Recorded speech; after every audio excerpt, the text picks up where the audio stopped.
Video today. We're doing two NBA player props here on PrizePicks for Monday, October 28th.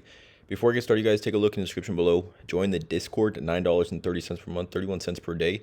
Currently doing a special right now for first-time members of the Discord, 20% off your first month using promo code TUFF with the WAP.com link in the description below. So again, check out that link. Super positive community. Everyone in there just trying to help each other cash on these slips.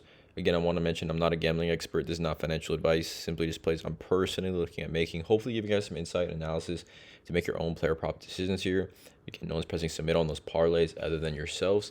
But yeah, link in the description below for that. I was debating doing NFL video Monday Night Football versus NBA today. But again, I just think with the 11-game NBA slate versus the Giants on primetime, I prefer the NBA today. I will have some NFL slips in the Discord, but for this YouTube video, I'm doing NBA. I also want to talk about Daily Grind Fantasy really quickly, you guys, before we get started. Again, link in the description below as well. You can get 25% off your first month over at Daily Grind. It kind of just, DFS Optimizer, it takes the lines from all the sports books and gives you a percentage odds to hit. Like, for example, because like the major sports books don't offer fantasy score lines and PrizePicks does, it takes those lines like points, rebounds plus assists, steals, and generates what a fantasy score line would be on this specific sports book. Like, so for example, on Caesars, given Tyrese Halliburton's lines, his fantasy score line on Caesars would essentially be 36.4. It's at 34 on PrizePicks, giving us a discrepancy, giving us a percentage odds to hit here. So again, if whether you're on underdog, PrizePicks, sleeper, dabble, better picks, there's a DFS optimizer for all of these platforms here. So again, link in the description below. 25% off your first month over at Daily Grind Fantasy. But let's get into it, you guys. I got two player props for this NBA Monday slate here. Massive slate, like I said. Let's not waste any time. Let's get right into it. First play, I'm looking at Bilal Coulibaly over 25.5 fantasy score. Looking at this matchup, Hawks coming off a back-to-back. Wizards obviously not very good at all, but we get a 7.5 point spread with a 234.5 over-under, which is the highest over-under on the slate, which is always fun to target fantasy score lines. Specifically, I think this game will remain close given that Atlanta played a pretty deep, long game last night against OKC on a back-to-back, like I said. So Washington fresher than Atlanta here, and again, both these teams' defenses historically and just in general aren't very good. I mean, Washington obviously has the worst defensive rating in the league through 2 games, and Atlanta has the 5th worst. So again, should just be an absolute shootout where little to no defense is being played in this one here. But I like this spot for a few reasons. One, we look at Bilal Coulibaly's odds over on Outlier. There's also a link in the description. You can get a 7-day free trial with Outlier.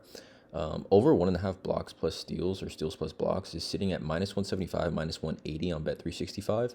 And again, just 2 opponents this year. The Atlanta Hawks rank in the bottom 10 in both steals and blocks, 2 opponents. And again, Bilal, he hasn't really had that defensive upside so far this season through 2 games. Mind you, he's played probably 2 of the better defenses and 2 of the better teams in the league, right, so far this season.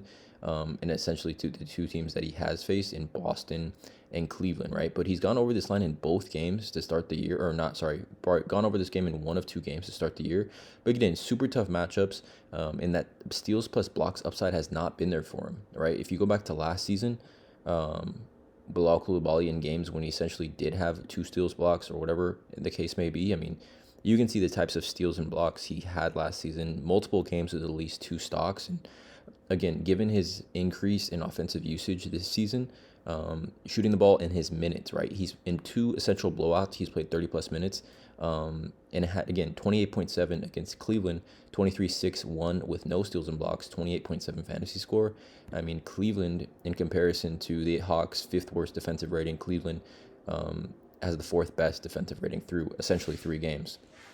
So overall, like I said, it's a great spot for Bilal Coulibaly, given that stock upside, right? I think if you take a look at guard players this season versus the Hawks, I mean, SGA, Cam Thomas, Jalen Williams, LaMelo Ball have all had 40-plus fantasy points, and you can see the steals plus blocks.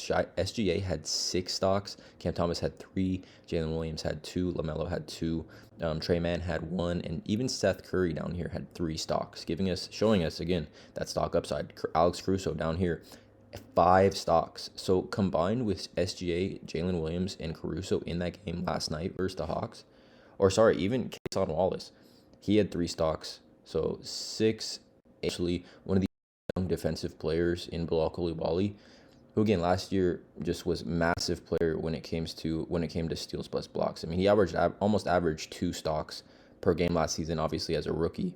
And again, I think that upside is going to come around given the 2 teams he's faced those so far this season. They don't have the turnover upside that a team like the Atlanta Hawks will have. Obviously, Trae Young is a very turnover prone player. But yeah, like I said, I just love this spot for Bilal Coulibaly at 25.5. Again, if you take a look at I mean, he took 16 field goal attempts last game. In the first game against Boston, only 2 field goal attempts, but got to the free throw line 8 times, which again shows his being super aggressive. The coach loves him. They're obviously going to give him. I mean, he played 35 minutes. If you look at this game versus Cleveland, he played 35 minutes. If you look at kind of how the rest of the starters played in that one, he played 35. The rest of the starters all played under 25 minutes. So giving us they want to really get Bilal Coulibaly a ton of minutes here, a ton of upside, I think. So at 25.5, an elite matchup, high scoring game, I like this spot for him. The second play I'm looking at here is going to be, where is he at? Where is he? Donovan Mitchell. Where is he at? Donovan Mitchell. I like his over 38.5. Donovan Mitchell against the New York Knicks in New York, historically has been a spot where he loves to play. He's obviously from the New York area. He recently donated $12 million to a school near New York, Greenwich, Connecticut, I think actually. But again, if you're familiar with New York, that's very close to the city of New York. He's a New York Mets fan. The Yankees are playing in the World Series. I just think there's a ton of upside for this play given the 2.5 point spread in Madison Square Garden, right? We look at Donovan Mitchell to start the year. He's over this line in 2 of 3 games, one miss being at Detroit, where, again, he just didn't shoot the ball very well. Didn't have those peripheral stats upsides, but through 3 games, he literally has 8 stocks through 3 games. I'm not saying that he's going to get 8 stocks 4+ stocks or whatever in this one, but I think there's a strong chance for at least 2+ stocks here. But I just think the offensive volume for Donovan Mitchell in this one should be massive, right? And we know Max Strus is out. So if we go to Cleveland and we go to the NBA off court stats, and we filter this to like when Max Strus is off the floor, if we can pull this up really quickly.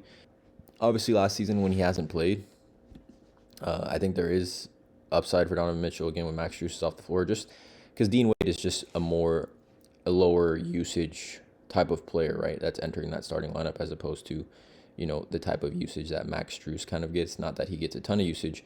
But Donovan Mitchell with Max Strus off the floor, highest usage on the team, averaging 44.2 fantasy points per 36 minutes, 1.2 fantasy points per minute.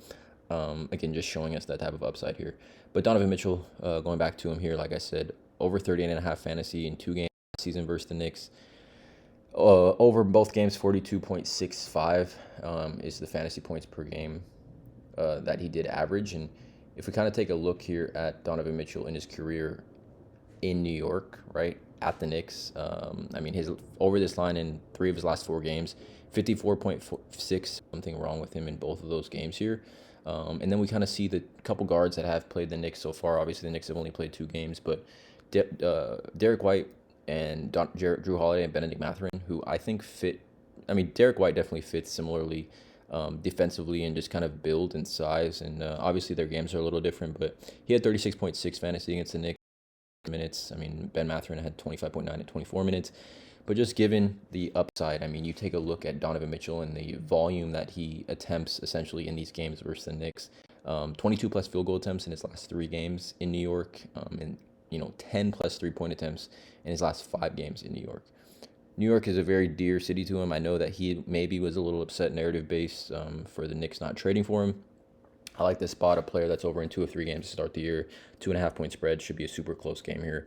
And again, anytime Donovan Mitchell under 40 fantasy, I think is some value as well. So 2 player props for this YouTube video: Coulibaly over fantasy, Donovan Mitchell over fantasy. Please drop a like, hit the subscribe button, and as always, let's cash.